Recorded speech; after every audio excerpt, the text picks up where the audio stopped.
22:12. ప్రకటన 22:12. ఇదిగో నేను త్వరగా వచ్చుచున్నాను, వాని పనుల చొప్పున ప్రతివానికి ఇచ్చుటకు నేను సిద్ధపరిచిన జీతము నా దగ్గర ఉంది. మన జీతము తీసుకొని వస్తున్నాడు. ఏం జీతము?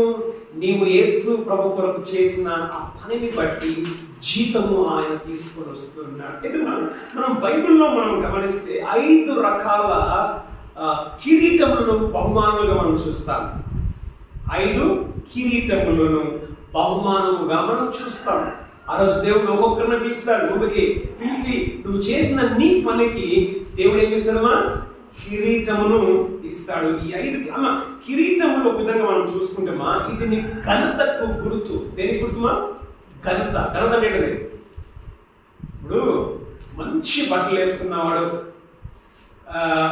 మంచి బట్టలు వేసుకోవడానికి ఏమన్నా తేడా ఏంటమ్మా? మంచి బట్టలు ఏంటిది? గొప్ప కదా, సూపర్ రా అంటారు. ఇప్పుడు కిరీటము అదొక విధంగా అది ఘనతకి, గొప్పకి గుర్తు. సో ఇది మనం గమనిస్తే ఏంటంటే ఘనత, ఆయన నీకు ఘనతను ఆయన ఇస్తాడు. ఎవరికి? జయించు ప్రతివానికి, ఆయన కొరకు బ్రతికిన ప్రతివానికి ఆయన కిరీటం ఇస్తాడు. అది ఘనతకు గుర్తుగా ఉంటూ ఉన్నది. అయితే ఇది శాశ్వత కాలం ఉండేది. నీ ఘనత, ఈ కిరీటము శాశ్వత కాలం ఉండేది. గమనించాలి. ఇంకొకటి, కిరీటం అంటే నిజమైన కిరీటం కాదు. కిరీటము ఆయనకు మాత్రమే చెందింది. ఆయన రాజు, కిరీటము ఆయనకు మాత్రమే చెందింది. అయితే ఇక్కడ గెలిచే ప్రతి వారికి ఏమిస్తారు? కాంటెస్టెంట్స్ ఏమిస్తారు? ప్రైజ్ ఇస్తారు కదా. ఇప్పుడు రాజుకి ఏముంటది? కిరీటం ఉంటుంది. రాజు ఏం చేస్తాడు? ఈ పందెంలో పాలు పొంది గెలిచిన ప్రతి ఒక్కరికి ఏమిస్తారు? బహుమానాలు ఇస్తాడు. కాబట్టి రాజు కిరీటము ఆయనది మాత్రమే, కానీ గెలుపు కిరీటములు మనవి. అర్థమైందమ్మా? మన కిరీటం ఏంటిది? రాజు కిరీటం కాదు, రాజు ఆయన మాత్రమే. గెలుపు కిరీటములు మనవై ఉంటూ ఉన్నాయి. సో ఈ 5 కిరీటములు, మొదటి కిరీటం 1 కొరింథీ 9వ అధ్యాయము 24 నుండి 27వ వచనం. మొదటి కిరీటం చదవండి.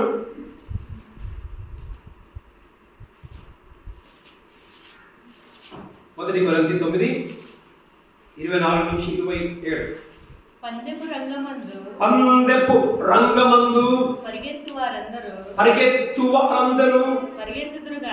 పరిగెత్తుదురు గాని ఒక్కడే బహుమానము పొందునని. బహుమానం ఒకడే పొందును. మనమందరం మనం పందెంలో ఉన్నాం. మన పరలోకానికి మనం వెళ్తూ ఉన్నాం. ఈ పందెంలో ఉన్న వాళ్ళందరూ గెలవరు. గెలిచేది ఎవరమ్మా? ఒకడే గెలుస్తాడా? ఒక్కడే బహుమానము పొందునని నీకు తెలియదా? అటువలే మీరు బహుమానము పొందునట్లుగా పరిగెత్తుడి. మరియు పందెమందు పోరాడు. గమనించండి, పరిగెత్తడం ఒకటి, రెండవది పోరాడడం ఒకటి. మనం చూస్తూ ఉన్నాం. పందెమందు పోరాడు ప్రతివాడు అన్ని విషయములందు మితముగా ఉండును. వారు క్షేమము కిరీటమును పొందుటకును. క్షేమమైన కిరీటం. చాలండి.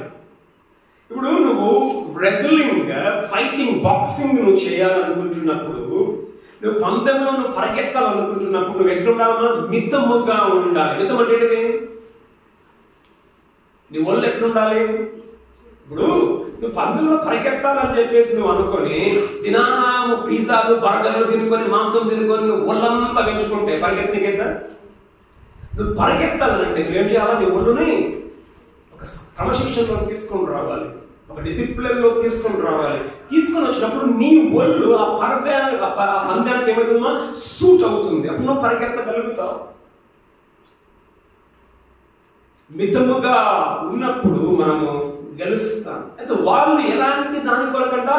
క్షయమైన కిరీటం. క్షయమైన కిరీటం అంటే ఏంటిది? అది ఎప్పటికీ పర్మనెంట్ గా ఉండే కిరీటం కొరకు కాదు. క్షయమైన కిరీటం కొరకు వాళ్ళు పరిగెత్తుతారు. క్షయమైన కిరీటం కొరకు వాళ్ళు పోరాడుతారు. మితముగా ఉండి పోరాడి గెలుస్తారు. వారు క్షేమము కిరీటమును పొందుటకును మనమైతే అక్షయమగు కిరీటమును పొందుటకును. మొదటి కిరీటం ఏంటిదమ్మా? అక్షయమైన కిరీటము. అక్షయమైన కిరీటం అంటే పాడైపోని కిరీటం. అక్షయమైన కిరీటమా? కిరీటమును పొందుటకును మితముగా అంటే మనము కూడా డిసిప్లిన్ చేసుకోవాలి. డిసిప్లిన్ అనేది మన శరీరమును డిసిప్లిన్కి తీసుకొని రావాలి. అనేక సార్లు మనకి డిసిప్లిన్ ఉండదు. మన శరీరానికి డిసిప్లిన్ ఉండదా? చాలాసార్లు డిసిప్లిన్ మనం పెట్టాలి. ఆ డిసిప్లిన్ కింద చెప్తారు, చదవండి. కాబట్టి నేను గురి చూడని వాని వలె పరిగెత్తు వాడను కాను గాలిని కొట్టినట్టు నేను పోట్లాడుట లేదు గాని ఒకవేళ ఇతరులకు ప్రకటించిన తరువాత ఇతరులకు సువార్త చెప్పిన తరువాత నేను భ్రష్టుడనైపోదునేమో అని గమనించండి. ఇతరులకు సువార్తను బోధించి భ్రష్టుడనైపోదును అని అంటే అర్థం ఏంటిదంటే ఇక్కడ రక్షణ కోల్పోవడం లేదు, కానీ ఏం కోల్పోతున్నామా? బహుమానాన్ని కోల్పోతామేమో. ఇతరులకు నేను చెప్పి నేను నా బాడీని కంట్రోల్లోకి తెచ్చుకోకపోతే నేనేమైపోతాను? నేను అక్షయమైన కిరీటాన్ని నేను కోల్పోతాను. అందరికీ నేర్పిస్తున్నాను డిసిప్లిన్ చేసుకోమని. డిసిప్లిన్ లో ఉండమని అందరూ చెప్తూ ఉన్నాను. మీ శరీరాన్ని నలగొట్టుకోండి, మీ పాత యొక్క ప్రాచీన స్వభావమును విడిచిపెట్టండి అని నేను బోధించి నా యొక్క స్వభావాన్ని నేను చంపుకోకుండా నేను బ్రతుకుతే ఏమవుతుంది? అక్షయమైన కిరీటాన్ని నేను కోల్పోతాను. భ్రష్టుడనైపోదునేమో అని ఇంగ్లీష్లో ఏముందో చదవండి. కాస్టవే అని ఉందా? 27 అనుకుంటా, చదవండి. I myself will not be disqualified for the prize. Disqualified. ఇంకా బైబిల్ ఉందా? ఇంకా బైబిల్ ఉందా? వేరే బైబిల్ ఏదైనా? కాస్టవే అని ఇక్కడ ఉందా? కాస్టవే డిస్క్వాలిఫైడ్. కేజీలో 1 సెకండ్ మా కాస్టవే అని ఒకలాగా ఉంటుంది. కాస్టవే అనేది పక్కకు పట్టే. డిస్క్వాలిఫై కూడా సేమ్. డిస్క్వాలిఫై ఏంటిది? నువ్వు క్వాలిఫై కాలేదు, నేను పక్కకు పెట్టేస్తాడు. దేని పక్కన? నీకు బహుమానం నీకు దొరకదు, నీకు అక్షయమైన కిరీటము దొరకదు.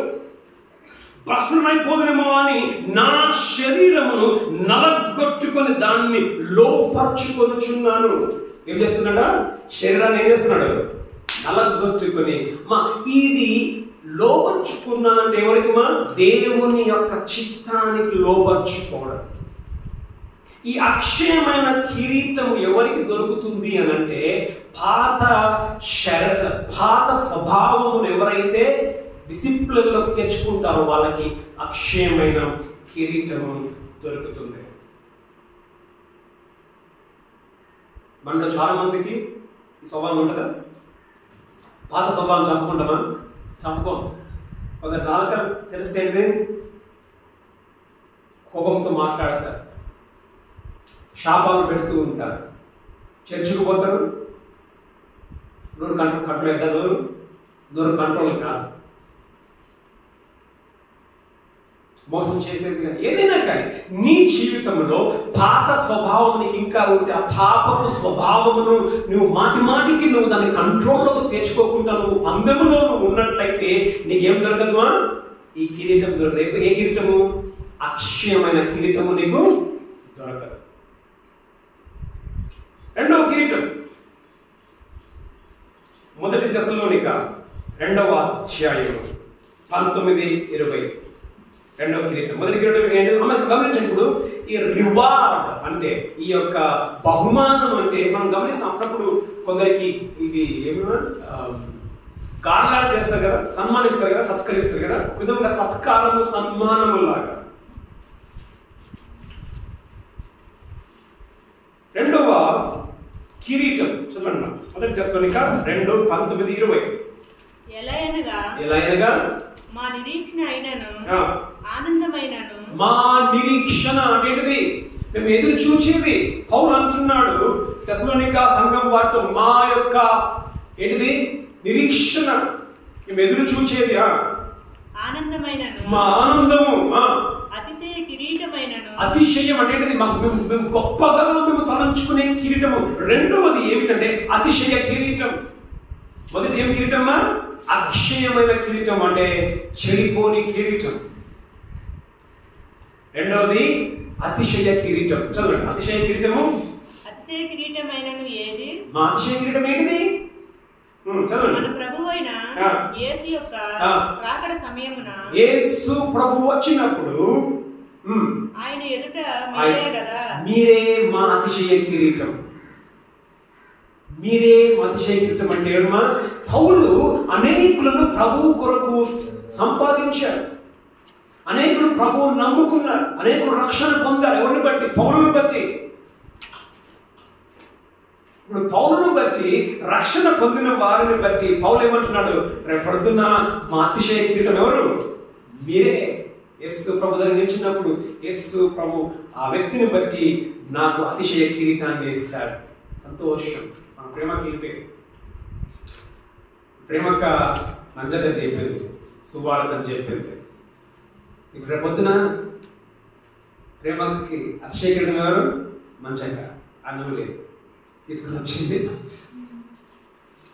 అతిశయ కిరీటం. ఒక విధంగా సువార్త మనం చెప్తూ ఉన్నాం, దానికి కూడా దేవుడు బహుమానం ఇస్తాడు. ఒక నమ్మిన నమ్మకపోయినా అది వేరు మాట, కానీ నమ్మిన వారిని బట్టి ఏమన్నా మనకు అతిశయ కిరీటం. సువార్తను మనం ప్రకటిస్తూ ఉన్నామా? ఇతరులకు మనం చెప్తూ ఉన్నామా? అమ్మా మీరు రండి, ప్రభుని నమ్మండి మనం చెప్తున్నామా? ఆయన వచ్చినప్పుడు ఆ మధ్యాకాశంలో వారే నీ యొక్క అతిశయ కిరీటము, దేవుడు నీకు అతిశయ కిరీటాన్ని ఇస్తాడు. ఇదేంటిదిమా? మనుషులను రక్షించడాన్ని బట్టి, మనుషులను బట్టి దేవుడు మనకి ఇచ్చేది. రెండవ కిరీటము అతిశయ కిరీటం. మూడవ కిరీటము యాకోబు పత్రిక 1వ అధ్యాయము 12వ వచనం. మూడవ కిరీటం.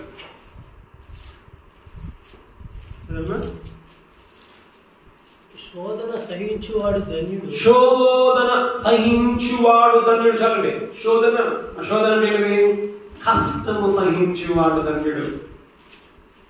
అనేక శోధనలు మనకు వస్తాయి. ఇప్పుడు మన మధ్యలో మన ప్రకాశం కుటుంబంలో బాగాలేదు, ఆరోగ్యం బాగాలేదు, 10 రోజులు ఆరోగ్యం బాగాలేదు, అదొక శోధన. ఇలాంటి శోధనలో నీ యొక్క ఆలోచన విధానం ఏ విధంగా ఉంది? నువ్వు దేవుణ్ణి తిట్టుకుంటున్నావా? నీ పరిస్థితులను తిట్టుకుంటున్నావా? దేవుని నమ్మకంగా ఉన్నావా? అనేక సార్లు మనం శోధనలు మనం నిల్చోం, శోధనలు మనం పడిపోతాం, మన ఓపిక మనకు ఉండదు. శోధన సహించువాడు ధన్యుడు. శోధన సహించువాడు ధన్యుడు. అతడు శోధనకు నిలిచిన వాడై ప్రభువు తన్ను ప్రేమించు వారికి, ప్రభువు తను ప్రేమించు. శోధనలో ఉన్నప్పుడు దేవుడు మనం ప్రేమిస్తూ ఉన్నాడు, కష్టంలో ఉన్నప్పుడు దేవుడిని ప్రేమిస్తూ ఉన్నాడు. అనేక సార్లు అనుకుంటాం, ఈ కష్టంలో దేవుడు నాతో తోడుగా ఉన్నాడు, లేదా దేవుడు ప్రేమిస్తున్నాడు, ప్రేమించట్లేదు. అనేక కష్టములు మనకు ఎదురైనప్పుడు ఆ పరిస్థితులలో దేవుని మీద నమ్మకం, ఓపికను నువ్వు కలిగి ఉన్నావా?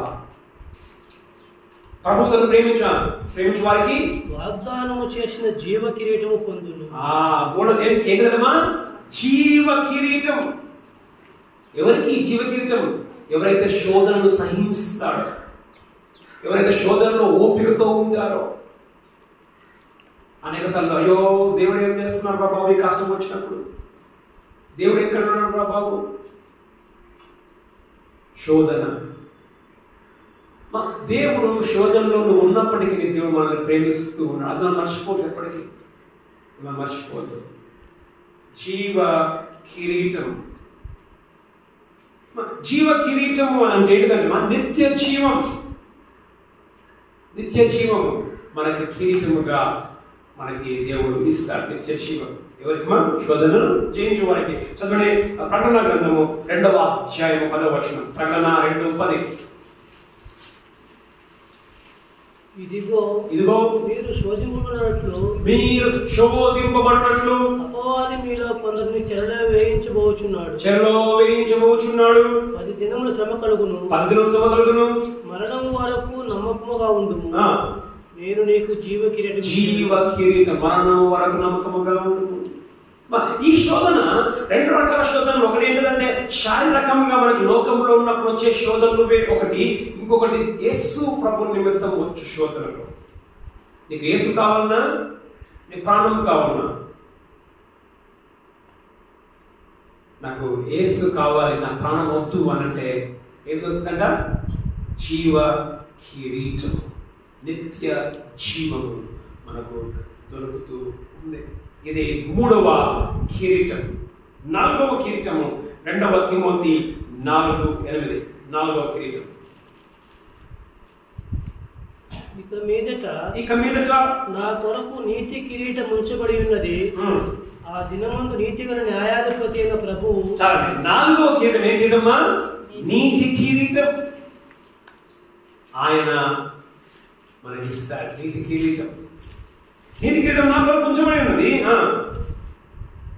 ఆ దినమందు నీతి గల న్యాయాధిపతి అయిన ప్రభువు. ఆ దినమందు నీతి గల, చూడండి, నీతి కిరీటం నాకు ఇస్తాడు. నీతి గల న్యాయాధి ప్రభువు. అది నాకును నాకు మాత్రమే కాదు గాని తన ప్రత్యక్షతను ఆపేక్షించు వారికి ఎవరికి ఆయన వస్తాడు అని ఎదురు చూస్తూ వారందరికీ అనుగ్రహించును. ఎవరికి మన నీతి కిరీటం? ఎవరైతే ఆయన రాకడ కొరకు కనిపెట్టుకొని ఉంటారో, రాకడ కొరకు కనిపెట్టుకున్న వారు ఏ విధముగా జీవిస్తారు? నీతిగా జీవిస్తారు. ఇప్పుడే వస్తాడు యేసు ప్రభు కాబట్టి ఎట్లా బతుకుతారు? రెడీగా ఉంటారు కాబట్టి నీతిగా బ్రతుకుతారు. నీతి కిరీటమును వారికి ఆయన ఇస్తాడు. ఎవరికి? మా నీతిగా బ్రతికిన వారికి. మనం గమనిస్తే యేసు ప్రభు మనము ఆయన నమ్మినప్పుడు తన నీతిని మనకిచ్చాడు. ఎవరి నీతి అది? మన నీతి కాదు. నమ్మినప్పుడు ఎవరి నీతిమా? ఆయన నీతి. అదే మనం చూస్తాం కదా ఇక్కడ మొదటి తీసపడలే కానీ 2వ కొరింథీయుల 5:19 ఎలా అనగా మనం ఆయన దేవుని నీతి అగినట్లు ఏ పాపం ఎరగని ఆయనను మన కొరకు పాపిగా చేసిన ఆయన మనం నీతి అయ్యాము. దాని ఇంగ్లీష్ లో జస్టిఫికేషన్ అంటారు. జస్టిఫికేషన్ ఏంటిది? నీతిమంతులంగా తీర్చాడు మనం ఆయన నమ్మినప్పుడు. తర్వాత పరిశుద్ధాత్మ దేవుడు మనల్ని ప్రతిరోజు పరిశుద్ధ పరుస్తూ ఉన్నాడు. వింటున్న పిల్లలు, మొదటి ఏమైంది? యేసుక్రీస్తు నమ్మినప్పుడు ఏమైంది? మనము నీతిమంతులంగా తీర్చబడ్డాము. నమ్మినప్పటి నుంచి మనము చనిపోవు వరకు పరిశుద్ధాత్మ దేవుడు మనలో పనిచేస్తూ ఉంటాడు, పరిశుభ్రపరుస్తూ ఉంటాడు. దాన్ని ఇంగ్లీష్ లో సాంక్టిఫికేషన్ అంటారు. మనల్ని పరిశుద్ధపరచబడుతూ ఉంటాం ప్రతిరోజు. అంతనే కాదు, ప్రతిరోజు శుభ్రం చేసుకొని తీసుకోమా. ప్రతిరోజు ఏం చేస్తామా? శుభ్రం చేసుకుంటాం. దేవునికి అయిష్టమైన వాటిని ప్రతిరోజు శుభ్రము చేసుకుంటాం. చివరిగా యేసు ప్రభు వచ్చిన సమయంలో మనము ఒకవేళ మనం చనిపోతే, ఆయన రాకముందే మనం చనిపోయినాం అనుకో, ఇక మనం ఏమైపోయింది? మరలా పాపం మనలో ఉన్న పాపం మనం చేయనికైద్దా? పాపం చేయనికి కాదు, మనం నీతిమంతులు అయిపోతాం. దాన్ని ఏమంటుంటే గ్లోరిఫికేషన్ అంటారు. మహిమపరచబడతాం. ఇక మన పాపముకి మన మీద ఏం లేదు, మనం అధికారం ఇక లేదు. కాబట్టి 4వది నీతి కిరీటం. ఎంతమందికి దేవుడు ఇక్కడ నీతి కిరీటాన్ని ఇస్తాడు? ఎవరికి ఇస్తాడు నీతి కిరీటాన్ని? ఎవరికి మన చేతి నీతి కిరీటం? నీతిగా బతికిన వారికి. మరి నీతి ఉందా లోకంలో? నీతి లేదు. బైబిల్ అంటారు నీతిమంతుడు లేడు, ఒక్కడును లేడు. రోమా 3లో అంటాడు నీతిమంతులు ఒక్కడు లేడు. సరే, నీతిమంతులు ఒక్కరు లేడు. మనకి నీతిని ఇచ్చాడు, కానీ అనేక సార్లు మనమే నీతిగా బతకం. మనం నీతిగా బతకం. మనం మందిరానికి, చర్చ్కు వెళ్తాం, యేసుని నమ్ముతాం, కానీ నీతి అనేది మన బతుకులో కనబడదు. మోసము చేసుకొని బ్రతుకుతూ ఉంటాం. నీతిమంతులకు ఆయన నీతి కిరీటమును ఇస్తాడు. 4వదిగా చివరిదిగా ఇంకో కిరీటము, అది 1 పేతురు 5:2-4 బలిమి చేత కాక దేవుని చిత్త ప్రకారము, దేవుని ఇష్ట ప్రకారము, దుర్లాభాపేక్ష ఏంటిది? ధనాపేక్షతో కాక సిద్ధ మనసుతోను, సిద్ధమైన మనసుతోను మీ మధ్య ఉన్న దేవుని మందను పై విచారణ చేయు దాన్ని కాయుడి. మందను కాయడం ఎవరికి? ఇది పాస్టర్లకు, లేదా ఎవరైనా కానీ సంఘాన్ని కాపాడే వ్యక్తికి, సంఘమును చూచుకునే వ్యక్తిని, అది సంఘ పెద్దలే కావచ్చు, పాస్టర్లే కావచ్చు, ఎవరైనా కానీ సంఘమును సరిగ్గా పరిపాలన చేయు వారికి మీకు అప్పంగున్న వారిపైన ప్రభువైన మందకు మాదిరిగా ఉండుడి. ప్రధాన కాపరి ప్రత్యక్షమైనప్పుడు మీరు వాడబారని మహిమ కిరీటము. ఏదమ్మా లాస్ట్ది? వాడబారని మహిమ కిరీటం. క్రౌన్ ఆఫ్ గ్లోరీ, మహిమ కిరీటం. ఇది నిత్య మహిమతో కూడిన కిరీటం. ఎవరికి? అది ఎవరైనా కానీ దేవుని సంఘమును ప్రేమిస్తూ సంఘమును జాగ్రత్తగా పెంచే అది ఎవరైనా కానీ. సంఘము పట్ల నీ ప్రేమ ఏ విధముగా ఉంది? విశ్వాసుల పట్ల నీ వైఖరి, నీ ప్రేమ ఏ విధముగా ఉంది? అనేక సార్లు మనం స్వార్థంతోనే మనం ఉంటాం. ఒకరి కొరకు ఒకరు మనం ప్రార్థన చేసుకో, ఒకరి బాధలలో ఒకరు మనం పాలు పంపులు పొందుకో, ఒకరిని ఒకరు మనం బలపరుచుకో. బలముతో కాక దుర్లాభాపేక్షతో ఎవరైతే సంఘమును కాస్తారో వారికి ఏంటిదిమా? మహిమ కిరీటము. ఈ 5 కిరీటములను మనము బహుమానాలుగా మనము చూడవచ్చు. దేవుడు ఆ రోజు గెలిచిన వారికి ఇవి బహుమానాలుగా ఇస్తారు. అయితే ఈ యొక్క బహుమానము దేనికి గుర్తుగా, దేనికి సాదృశ్యంగా ఉందంటే కొందరు ఏమని అంటారంటే ఇది వెలుతురుకు సాదృశ్యంగా ఉంది అంటారు. ఈ కిరీటం దేనికి సాదృశ్యమా? వెలుతురుకు సాదృశ్యం. ఎక్కువ వెలుతురు అంటే నీ బహుమానాన్ని బట్టి నీవు అంతగా మహిమ కనపరుస్తావు. నువ్వు అంత ప్రకాశిస్తావు. నువ్వు నిత్యములో అంతగా ప్రకాశిస్తావు. అది దానియేలు గ్రంథము 12వ అధ్యాయము 3వ వచనం. ఈ కిరీటము దేనికి ఏ విధంగా ఉంటుంది, దేనికి గుర్తు ఏ విధంగా ఉండబోతుంది అని మనం చూసుకుంటే, బుద్ధిమంతులైతే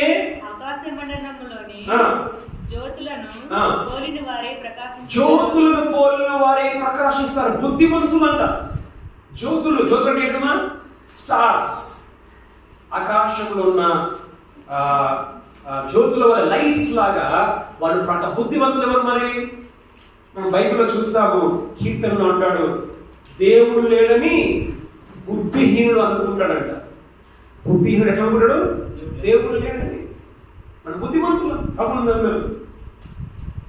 బుద్ధిమంతులమైన మనము ఏంటంటే మనము జ్యోతుల వల్లే లైట్స్ లాగా మనం వెలుగుతాం. ఎక్కడ? నిత్యము మనం వెలుగుతూ ఉంటాం. చదవండి. నీతి మార్గమును అనుసరించి నడుచుకున్నట్లు ఎవరు అనేకులను త్రిప్పుదురు. అనేకులకు ఎవరైతే సువార్తను చెప్పి అమ్మా మీరు నీతి మార్గంలోకి రండి అని అనేకులను త్రిప్పుదురు వారు నక్షత్రము వలె నిరంతరము నక్షత్రం. గమనించండి, మొదటి ఏంటిదమ్మా? జ్యోతుల వలె ప్రకాశిస్తారు. రెండోది నక్షత్రం. గమనించండి, జ్యోతికి నక్షత్రం ఏమి తేడా ఉందా? వ్యత్యాసం. జ్యోతి అంటే సింప్లీ లైట్. నక్షత్రం అంటే ఇంకెక్కువ. జ్యోతి కంటే నక్షత్రం ఇంకెక్కువ వెలుతురు నింపాలి. నిత్యము నువ్వు ప్రకాశిస్తావు. ఈ కిరీటము ఒక విధంగా దేనికి సాదృశ్యంగా, దేనికి గుర్తుగా ఉండబోతుందంటే నీ వెలుగు గుర్తుగా ఉండబోతుంది. చదవండి, మత్తయి సువార్త 13వ అధ్యాయము 43వ వచనం. మత్తయి 13:43. అప్పుడు నీతిమంతులు తమ తండ్రి రాజ్యములో, చూడండి, తమ తండ్రి రాజ్యములో సూర్యుని వలె తేజరిల్లుదురు. సూర్యుని వలె మనం ప్రకాశిస్తామని చూడమ్మా. నక్షత్రం చూడండి, జ్యోతిని మనం చూసాం. నక్షత్రాన్ని మనం చూసాం. తర్వాత ఏంటమ్మా? సూర్యుడు వెలుగు. నీ యొక్క బహుమానమును బట్టి నీ వెలుగు అధికమవుతూ ఉంది. నువ్వు జీవించిన జీవితాన్ని బట్టి నీ ప్రకాశము అధికమవుతూ ఉంది. చివరిగా 1 కొరింథీ 15వ అధ్యాయము 40, 41, 49 వచనాలు చదువుకుందాం. చదవండి. 40వ వచనం. 1 కొరింథీ 15:40. మరియు ఆకాశ వస్తు రూపములు కలవు, భూవస్తు రూపములు కలవు. ఆకాశ వస్తువులకు ఒక రూపం ఉంది, భూమి మీద ఉండే వస్తువులకు ఒక రూపం ఉంది. ఆకాశ వస్తు రూపములు మహిమ వేరు. గమనించండి, ఆకాశంలో ఉన్న వాటి మహిమ వేరు, భూవస్తు రూపముల మహిమ వేరు. మహిమ వేరు అంటే ఒకే వెలుతురు లేదు అందరికి, ఒకే గొప్పతనం అందరికి లేదు. సూర్యుని మహిమ వేరు, సూర్యుని మహిమ వేరు, చంద్రుని మహిమ వేరు, చంద్రుని యొక్క గొప్పతనం వేరు, నక్షత్రముల మహిమ వేరు. నక్షత్రములు అనేటిది గమనించండి, నక్షత్రముగా నక్షత్రములు అనేటిది ప్రతి నక్షత్రం ఒకలా ఉంటుందా? ప్రతి నక్షత్రం ఒకేలా కలుగుతుందా? నక్షత్రం అనేకములు ఉన్నాయి, కానీ అన్ని నక్షత్రములు ఒకేలాగా కలగవు. కొన్ని నక్షత్రములు పెద్దగా మెరిసేవి ఉంటాయి, కొన్ని నక్షత్రములు చిన్నగా మెరిచేవి ఉంటాయి, మధ్యాహ్నం కలిసి ఉంటాయి. కొన్ని నక్షత్రములు అసలు ఉన్నదా లేదు కానీ కనిపిస్తుంది. నక్షత్రముల మహిమ వేరు. మహిమను బట్టి ఒక నక్షత్రమునకు మరి ఒక నక్షత్రమునకు భేదము కలదు. గమనించండి, నిత్యత్వములో నీ యొక్క బహుమానం ఏమిటంటే నీ ప్రకాశములో మార్పు ఉంటుంది. కొందరు ఎక్కువగా వెలుగుతారు, కొందరు మధ్య రకంగా వెలుగుతారు, కొందరు కనిపిస్తారంతే.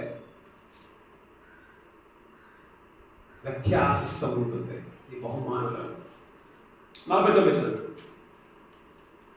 మరియు మనము మంటి నుండి పుట్టిన వాని పోలికను ధరించిన ప్రకారము పరలోక సంబంధి పోలికయు ధరింతుము. పరలోక సంబంధమైన పోలికను మనం ధరిస్తాం. అమరత్వంలోనికి మనము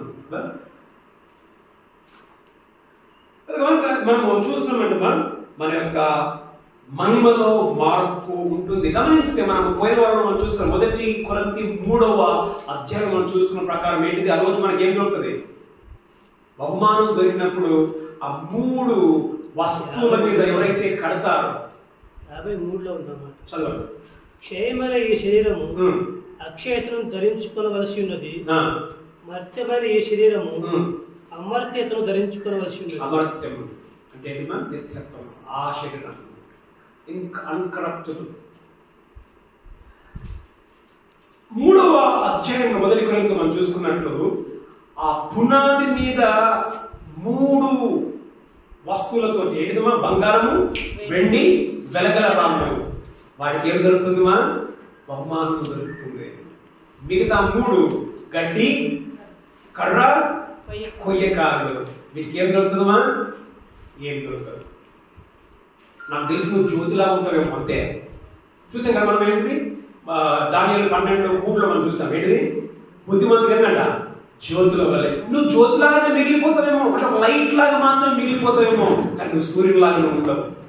నువ్వు ఒక లైట్ లాగా ఉంటావేమో కానీ ఒక నక్షత్రం లాగా ఉండవు. ఒక లైట్ లాగా ఉంటావేమో కానీ ఒక చంద్రుని లాగా నువ్వు ఉంటావు. ఒకసారి నువ్వు ఒకసారి మనం చూసుకుందాం. రేపొద్దున నీవు ఆయన యొక్క సింహాసనం ముందు నిలబడినప్పుడు, బహుమానాలు తీసుకోవడానికి నువ్వు నిలబడినప్పుడు నీకు ఆయన ఏమి ఇస్తాడు? ఈ యొక్క ప్రకాశము నిత్యత్వం వరకు ఉంటుంది. అది ఎప్పటికి ఉంటుంది ఆ ప్రకాశం? మరి ఎప్పటికీ అదే జ్యోతిలాగా ఉండిపోతాం అనుకుంటున్నావా, లేకపోతే ఎప్పటికీ ఎక్కువ ప్రకాశంతో అనుకుంటున్నావా? గమనించమ్మా, ఎంత ఎక్కువ నీకు బహుమానము ఉంటే అంత ఎక్కువ వెలుతురును నువ్వు కలిగి ఉంటావు. ఎంత ఎక్కువ ప్రకాశము మహిమ నీకుంటే అంత ఎక్కువ మహిమ ఎవరికి? దేవునికే. అంతనే కదా. ఇప్పుడు నువ్వు ఎక్కువ వెలుతురును ఇస్తున్నావు అంటే నీకు ఎక్కువ మహిమ ఉందంటే ఎక్కడి నుంచి వచ్చింది? ఆ మహిమ ఎవరికి పోతుంది? అక్కడికి. ఆ మహిమ ఆయనకే పోతుంది. ఎంత ప్రకాశిస్తే అంత మహిమ ఆయనకు మాత్రమే. కాబట్టి ఈ యొక్క రివార్డ్ అనే దాంట్లో, రివార్డ్ అనేది బహుమానము పొందుకునే దాంట్లో మహిమ కూడా ఎవరికి వచ్చేది ఆఖరికి దేవునికి మహిమ. కానీ తీసుకునే మహిమ ఎందుకు? ఆయనకే మహిమ ఆఖరికి. ఎందుకంటే మనము ఆయన మహిమను మనం ఏం చేస్తామా? మనము ప్రకాశిస్తాం. కాబట్టి బహుమానాలు అంటే అర్థం ఏమిటంటే మన మహిమ వ్యత్యాసం ఉంటుంది. నిత్యంలో మన మహిమ వ్యత్యాసం కలిగింది. కాబట్టి మనం 5 చూసుకున్నాం కిరీటములు. నీకు ఏ కిరీటం నీకుంది? ఏ కిరీటం నీకుందమ్మా? మొదటి ఏ కిరీటమా? అక్షయమైన కిరీటం. ఇది ఎవరికి? ముగించేస్తున్నాను. అక్షయమైన కిరీటం ఎవరికి? ఎవరైతే మన బాడీని డిసిప్లిన్ చేసుకుంటారో, పాత స్వభావంలోనికి వెళ్ళకుంటా నూతన స్వభావాన్ని కలిగి డిసిప్లిన్ చేసుకుంటారో వారికి ఈ అక్షయమైన కిరీటం. రెండో కిరీటం ఏంటమ్మా? అతిశయ కిరీటం. ఎవరికి? సువార్తను చెప్పి దేశ ప్రభుత్వం తీసుకొని వస్తారు. రేపు వాళ్ళని అతిశయ కిరీటం. రెండవది అతిశయ కిరీటం. మరి సువార్తను మనం చెప్తూ ఉన్నాం. మూడవది ఏం కిరీటమా? జీవ కిరీటం. శోధనలు సహించువానికి మనం శోధనలు సహిస్తూ ఉన్నాము. ఓపికను కలిగి ఉన్నామా? శోధన సహించువానికి జీవ కిరీటం. నాలుగో కిరీటం నీతి కిరీటం. ఎవరికి? ఎవరైతే ప్రత్యక్షత కొరకు కాచుకుని ఉంటారు. ఇంకో యేసు ఈ రోజు వస్తారు. నీతిగా జీవిస్తున్న వారికి నీతి కిరీటం. చివరిదిగా ఏం కిరీటమా? మహిమ కిరీటం. మహిమ కిరీటం. ఎవరైతే సంఘమును సరిగ్గా పరిపాలన చేస్తారు, సంఘం బిడ్డల పట్ల కరెక్ట్గా బ్రతుకుతారో వారికి మహిమ కిరీటమును దేవుడు ఇస్తాడు. అయితే నీకు ఏముంది? జ్యోతి వలె మిగిలిపోతావా? లేదా సూర్యుని వలె నువ్వు ప్రకాశిస్తావా? చంద్రుని వలె ప్రకాశిస్తావా? నక్షత్రం వలె ప్రకాశిస్తావా? ఈరోజు నీ బ్రతుకు ఇంకా సరిగ్గా లేకపోతే ఏదమ్మా, అయ్యా నేను ఎక్కువ నాకు బహుమానాలు కావాలి, నాకు ఎక్కువ మెప్పు కావాలి. ఎంత ఎక్కువ మెప్పు అయితే, ఎంత ఎక్కువ బహుమానం అయితే అదే మహిమ కూడా ఆయనకే, అందులో కూడా మహిమ ఆయనకే. కాబట్టి ఆయనను మనం ఈ లోకంలో ఉన్నప్పుడు మహిమ పరుస్తూ ఉన్నామా? తర్వాత ఒకవేళ మనం ఆయనతో ఉన్నప్పుడు కూడా ఆయన మనం మహిమ పరుస్తామా? బహుమానం ఏమంటే ఎక్కడ మనం చూసుకున్నాం కొన్ని రెఫరెన్స్ చెప్పండి. మనం 1 కొరింథీ 3లో మనం చూసుకున్నాం ఏంటిది? బహుమానాలు. తర్వాత 2 కొరింథీ 5:10లో మనం అందరం నిల్చోవాలి. మనం బ్రతుకుని బట్టి మనం లెక్క చెప్పాలి. క్రీస్తు సింహాసనం ముందు నిల్చోవాలి. మంచివైన చెడువైన లెక్క చెప్పాలి. తర్వాత ఏంటన్నా రోమా 14:10 అక్కడ కూడా మనం ఆయన ముందు నిల్చోవాలి, మనం లెక్క చెప్పాలి. తర్వాత ప్రకటన 22 ఇదిగో నేను త్వరగా వచ్చున్నాను, వాని క్రియ చొప్పున ప్రతి వారికి ఇచ్చిన జీతం నా దగ్గర ఉంది, మా జీతం తీసుకొని వస్తున్నాడు. చివరిగా 1 కొరింథీ 15 చివరి భాగం చదువు పంపించేద్దాం. 1 కొరింథీ 15 చివరి భాగం.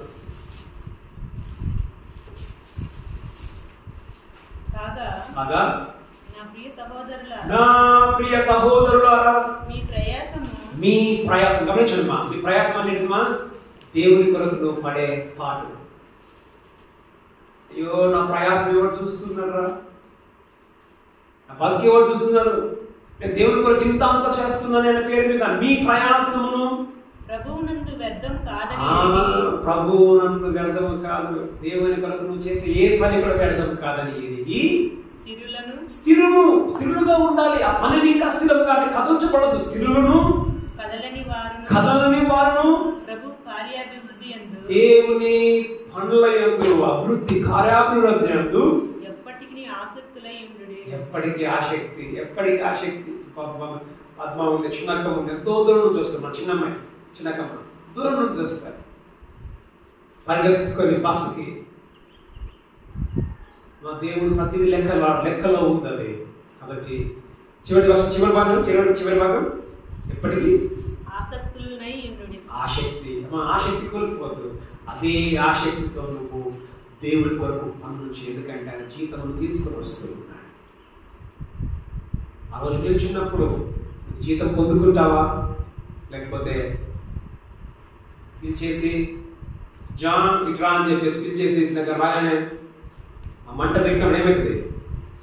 అంతకాలం బాబు పక్క వెళ్ళిపోయి పక్కన నిలిచాలంటే ఏది తర్వాత జయంతిని పిలుస్తాడు. జయంతిని పిలిచి బాబు నువ్వు పట్టరా అని చెప్పేసి వాడికి పెద్ద జ్యోతి, పెద్ద ప్రకాశమైన మహిమ గల ఏదమ్మా బహుమానం ఆయనకి ఇస్తే ఆయన అంత వెలుగు ప్రకాశం మహిమతో ఆయన ఉంటే పక్కన నేను బోడికుంటే అది ఎప్పటి వరకు అది? మా ఒక్క రోజు 2 రోజులు కాదమ్మా, నిత్యము ఆయన మహిమ దేవుని కొరకు ప్రకాశిస్తూనే ఉంటాడు, బహుమానం కలిగి ఉంటాడు. నేను ఆ నిత్యములోనే లేకుంటా ఉంటాను. కానీ మన నిత్యము మన బహుమానాలు కలిగి మనం ఉండున్నట్లుగా మనము ఆ విధంగా మనం ఈ లోకంలో దేవుడు మనం పిలిచే వరకు ఆయన కొరకు మనం బ్రతుకుదాం, ఆయన కొరకు మనం పనులను చేస్తాం. దేవుడు అంతా రాసుకొని పెట్టుకుంటున్నాడు. ఆయన వస్తాడు, జీతము తీసుకొని జీతం మనకి ఇస్తాం. అక్కడ మూసుకుందాం, ప్రార్థన చేసుకుందాం. దేవత